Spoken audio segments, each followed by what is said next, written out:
Some people say that Larry Silverstein, the leaseholder of the World Trade Center, actually admitted to demolishing Building 7. They point to a PBS special on the rebuilding efforts in New York, which ran a year after the attacks. I remember getting a call from the fire department commander telling me that they were not sure they were going to be able to contain the fire. I said, we've had such terrible loss of life. Maybe the smartest thing to do is pull it. And they made that decision to pull, and then we watched the building collapse. It took another year before someone put that quote together with one later in the same program. Oh, we're getting ready to pull Building 6. We have to be very careful how we demolish Building 6.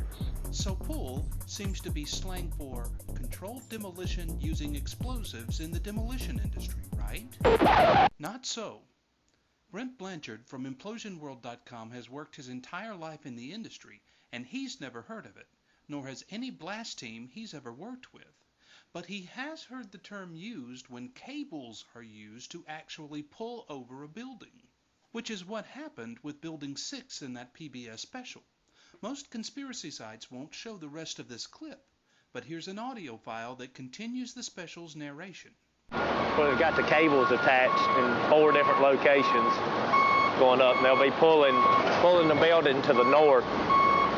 It's not every day you try to pull down an 8-story building with cables. So what did Silverstein mean by his statement? Did Silverstein have the firefighters use cables to drag down Building 7? Of course not. Obviously, he meant the same thing by using the word pull both times he used it. And fortunately, we know exactly the fire department official that Silverstein was talking to. Daniel Nigro, the FDNY Chief of Operations. Did he have anything to say that sounds like Silverstein's statement? As a matter of fact, he did, in an interview preserved by the New York Times. The most important operational decision to be made that afternoon was the collapse had damaged 7 World Trade Center. It had very heavy fires on many floors, and I ordered the evacuation of an area sufficient around to protect our members. So we had to give up some rescue operations that were going on at the time and back the people away far enough so that if 7 World Trade did collapse, we wouldn't lose any more people. Approximately an hour and a half after that order was given, at 5:30 in the afternoon, 7 World Trade Center collapsed completely.